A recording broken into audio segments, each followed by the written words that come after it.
चलें क्रम से उदाहरण दे। प्रेमादा प्रणय स्पृशः परिचयाद उद्गाढ़ रागोदया तास्ता मुग्ध दृशो निसर्ग मधुराश्चेष्टा भवेयुर्मयी या स्वन्तः करणस्य बाह्यकरण व्यापार रोधी क्षणात् दासंसा परिकल्पिता स्वपि भवत्यानंद सांद्रोलय।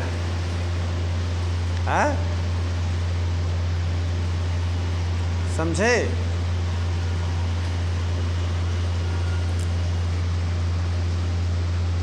कहा कि देखिए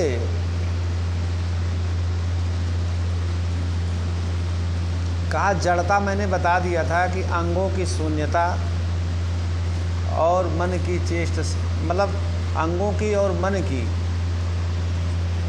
जो चेष्टाएं हैं उनकी जो शून्यता है, चेष्टा शून्यता को जड़ता कहते हैं। क्या कहते हैं? जड़ता। कहा कि देखिए हम उदाहरण दे रहे हैं अभिलाषा का। अभिलाष क्या है? इच्छा अभिलाषा को ही कहते हैं ना, कि इनके प्रति मेरी ये अभिलाषा या इच्छा है। तो यह प्रकरण है मालती माधव का। मालती माधव है, किसने लिखा है? भवभूत। मालती को उद्देश्य करके माधव का कथन है। माधव क्या कह रहे हैं? प्रेमार्दा। आर्द माने गीला, आर्द माने गीला।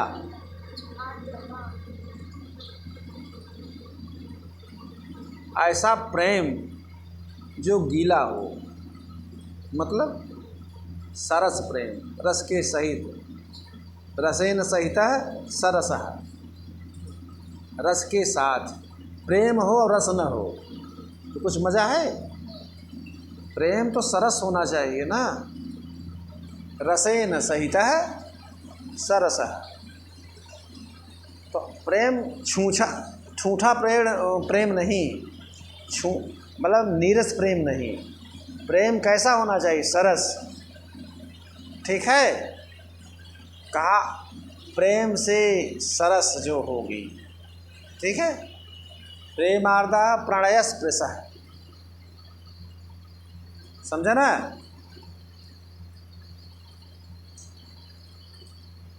प्रेम विशेषम, प्रेम विशेष को क्या कहते हैं? प्रणय।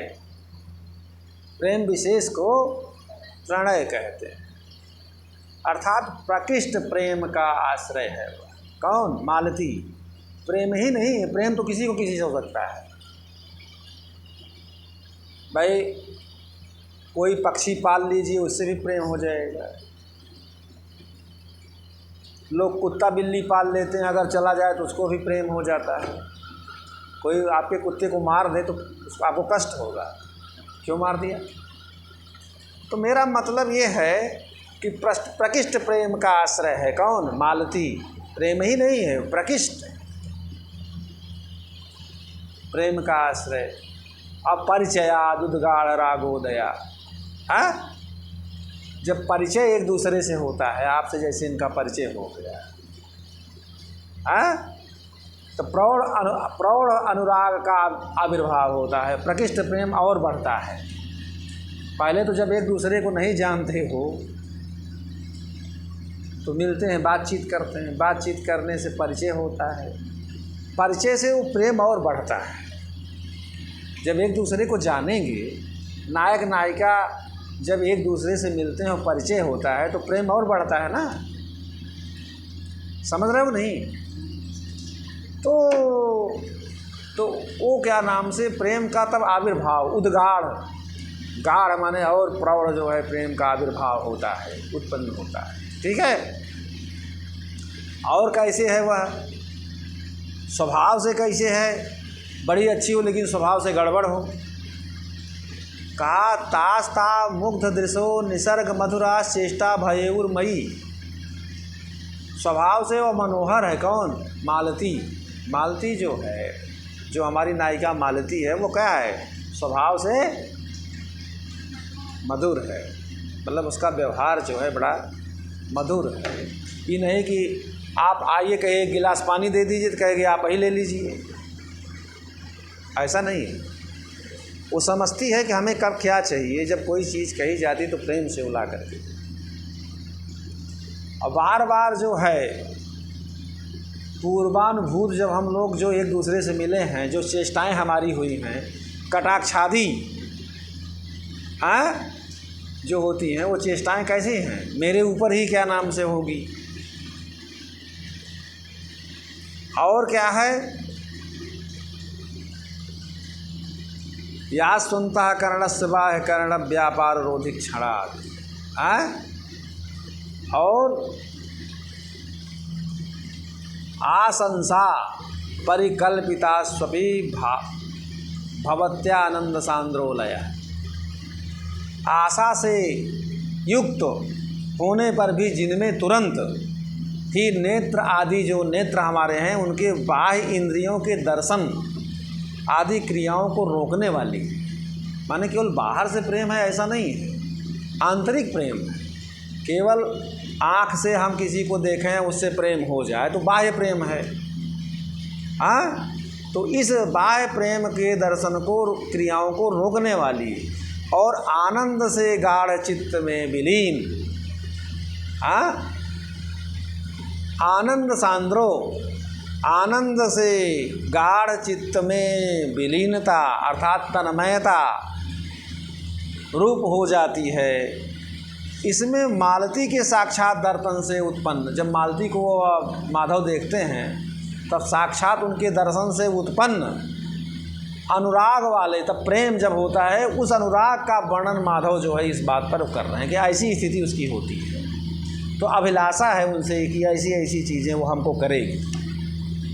समझ रहे कि नहीं? जब हम मिलेंगे तो इस तरह से ऐसा होगा, पहले मिलेंगे फिर प्रेम होगा, देखेंगे प्रेम होगा, फिर प्रेम और बढ़ेगा, फिर हमें ऐसे ऐसे करेगी, इस तरह का वो अभिलाषा। तो अभिलाषा का ये बढ़िया उदाहरण है। अत्र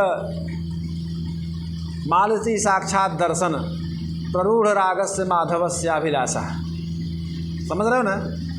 अत्र माने अस्मिन् श्लोके, इस श्लोक में मालती के साक्षात दर्शन से उत्पन्न अनुराग वाले माधव की अभिलाषा का यह वर्णन किया गया है। माधव जो नायक हैं उनके अभिलाषा का इस श्लोक में साक्षात वर्णन किया गया है। ये है तो अभिलाषा का उदाहरण। दूसरा क्या है?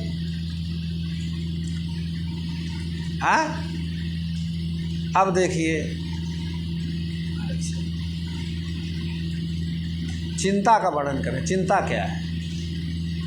जब किसी से कोई मिलता है उसके बाद उसको चिंता भी तो होती है कि कैसे मिला जाए, क्या किया जाए। तो ये चिंता का वर्णन करें। चिंता क्या है? कहा कथम ईक्षे कुरंगाक्षीम साल लक्ष्मीम मनोभुव इति चिंताकुला कांतो निद्राम नैत निशीथिनीम। निशीथिनीम, अच्छा, अब निशीथनी किसे कहते हैं? कुहू निशीथनीतिमः लिखा हुआ है। निशीथनी, निशीथनी क्या है? अब देखिए, जब आप इंटरव्यू में जाएंगे, इसमें कोई पूछेगा कि निशीथनी शब्द से की दिशा अभिप्राय है, को अभिप्राय है, निशीथनी का क्या अभिप्राय है? एक अर्धरात्रि होती है, एक रात्रि होती है, एक पूर्ण रात्रि होती है। निशीथनी का मतलब समग्र रात्रि को निशीथनी कहते हैं। पूरी रात्र को क्या बोलते हैं? निशीथनी। ये जान लीजिए, जब पूर्ण रात्रि को कहने के लिए निशीथनी शब्द का प्रयोग किया जाता है। ये बिना गुरु के नहीं बताएगा कोई। रोदसी क्या है? पृथ्वी और आकाश के बीच का जो भाग होता है उसको रोदसी बोलते हैं, समझे ना? तो निशीथनी माने समग्र रात्रि को रोदसी कहते हैं। समग्राम रात्रि कालाध्वनोरत्यंत संजोगे इत्यनेन सूत्रेण अत्र द्वितीया भवति। काल माने समय, अध्व माने रास्ता, कालाध्वनो अत्यंत संजोगे, अत्यंत जहाँ उनका संजोग हो वहाँ द्वितीया होती है, कर्मणि द्वितीया से द्वितीया हो जाएगी। तो यहाँ जो है निशीथनी कांता नायक। अब देखिए, कथम ईक्षे कुरंगाक्षीम सा लक्ष्मीम मनोभुवः। मनोभुव मतलब क्या होता है? कामदेव। मनोभव मतलब क्या होता है? कामदेव। कहा कि देखिए, कामदेव की प्रत्यक्ष जो लक्ष्मी स्वरूप, सा लक्ष्मीम, कामदेव की प्रत्यक्ष स्वरूप जो लक्ष्मी स्वरूप है, उस मृग नयना का कुरंगाक्षीम, कुरंग माने हिरण, हिरण, अक्षी मतलब नेत्र, हिरणी की तरह मृग नयना को मैं कैसे देखूंगा? कामदेव की जो साक्षात लक्ष्मी स्वरूपा है। कामदेव बहुत सुंदर हैं, कामदेव की सुंदरता अनिर्वचनीय है, कहीं नहीं जा सकती। तो कामदेव के सौंदर्य के प्रत्यक्ष लक्ष्मी स्वरूप उस मृगनयना का मैं कैसे दर्शन करूँगा? इत चिंताकुला कांतो, कांत माने उसका जो नायक है। निद्राम नयित निशीथनी, पूरी रात्र इस चिंता में वो जगता रहा। उसको क्या नाम से? नींद नहीं आई। इसी चिंता में, किस चिंता में? कि कामदेव की तरह वो सुंदर स्वरूप वाली जो लक्ष्मी स्वरूपा प्रियतमा है, उस मृग नयना को मैं कैसे देखूंगा? किस तरह से देख पाऊंगा? इस चिंता से आकुल व्याकुल हो करके वह प्रियतम रात भर जगता रहा। रात भर उसको नींद नहीं आई। कांत को माने प्रियतम को रात भर नींद नहीं आई। गाना सुने हो कि नहीं हो?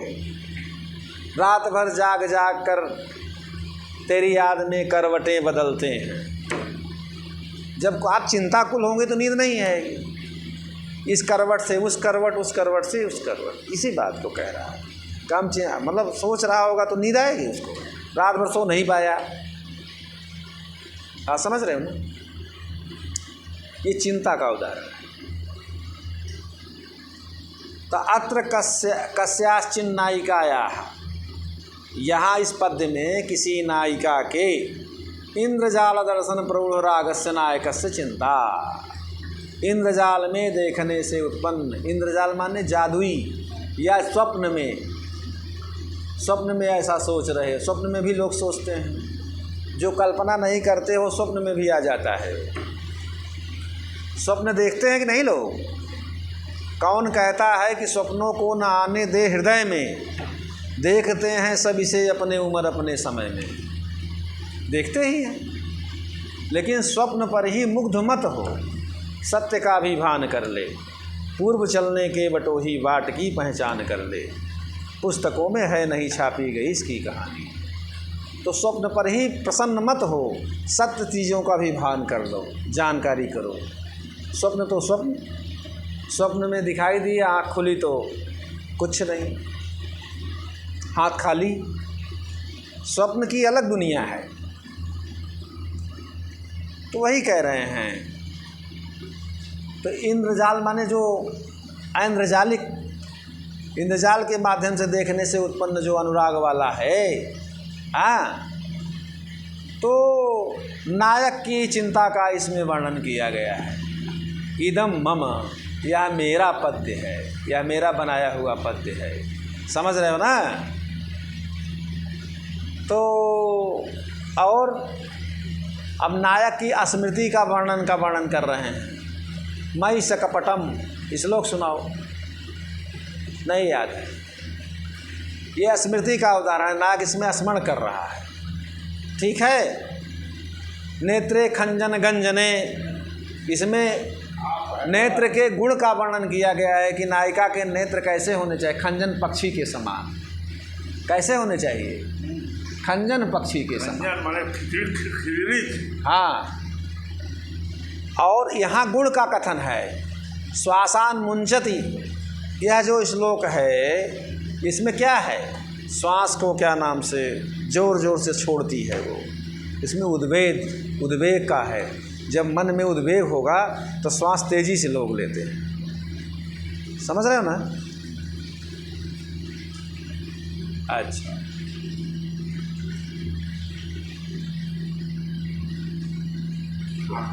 यहाँ बैठिए। शेषासु निशासु च क्षणं निमील्य नेत्रे सहता व्यबुध्यत त्वनीलकंठे ब्रजसित्यलक्षवाक् असत्य कंठापित बाहुबंधना। ये कुमार संभव का श्लोक है। ये कुमार संभव का श्लोक है, समझे ना? तो शिव के प्रति यहाँ जो है ब्रह्मचारी का वेश बनाए हुए जो भगवान शिव जी हैं, पार्वती की जो सखी हैं, तो वो पार्वती शिव जी में स्थित जो अनुराग कर रहे हैं, पार्वती का शिव जी के प्रति जो प्रेम है, अनुराग है, तो उस चीज़ का वह सखी वर्णन करती है। सखी की स्थिति को देख करके सखी जान जाती है। एक मित्र की बात समझता है, वैसे सखी की बात सखी भी जानते हैं। यदि नहीं समझता तो न बोलिए वहाँ बोलिए नहीं, वो चल रहा है। तो कहा कि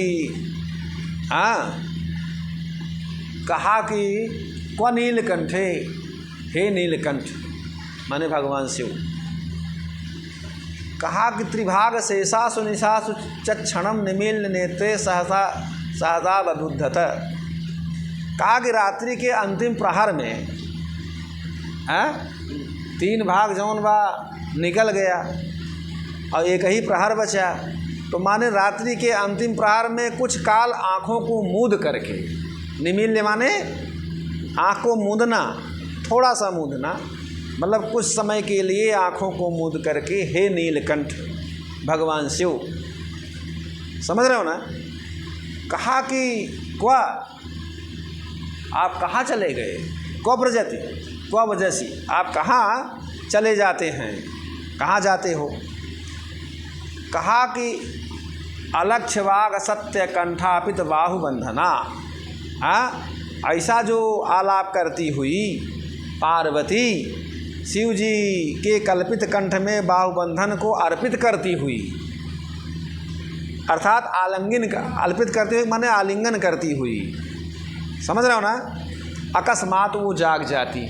अकस्मात क्या करती हैं? वो जाग जाती है, मतलब स्वप्न से जैसे स्वप्न में ऐसा हो रहा है, लेकिन वो जाग जाती हैं। तो जाग जाती हैं तो हाथ खाली। ठीक है, यह उन्माद, यह किसका है? उन्माद का वो है। अच्छा,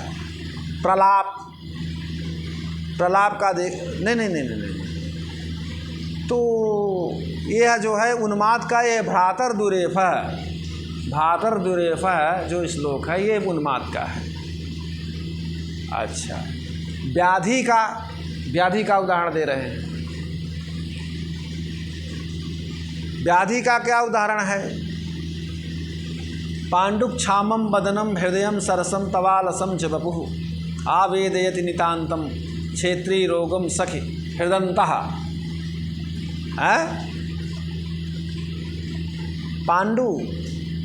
पाण्डुरः क्षामं कृशं, क्षामं माने दुर्बल होना।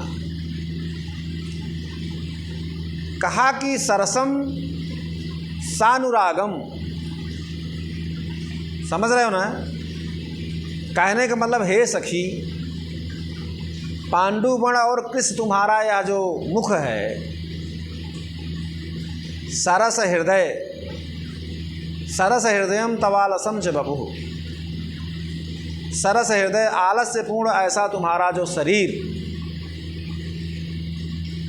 नितांता क्षेत्री रोगम सख हृदयंता आवेदयति है।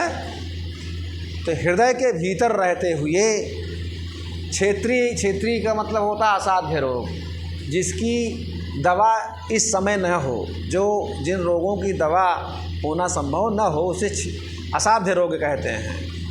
तो उसी को क्षेत्रीय अर्थात मतलब असाध्य रोग की सूचना कर रहा है। समझ रहे हो ना, असाध्य रोगों को ये सूचित कर रहे हैं। इसमें ये व्याधि का वर्णन है। इसमें किस चीज़ का है? व्याधि को बता रहे हैं। अर्थात तुम्हारा जो पांडु वर्ण है, पीला शरीर और कृशता दुर्बलता, तुम्हारे मुख में जो सरस हृदय आलस्यपूर्ण तुम्हारा यह शरीर हृदय के भीतर रहते हुए मतलब क्षेत्रीय माने रोग की, ये असाध्य रोग की सूचना कर रहा है। तो इस तरह की जो बात वो बता रहे हैं यह व्याधि का वर्णन है। समझे ना? और जड़ता का उदाहरण सुनिए। जड़ता, हाँ,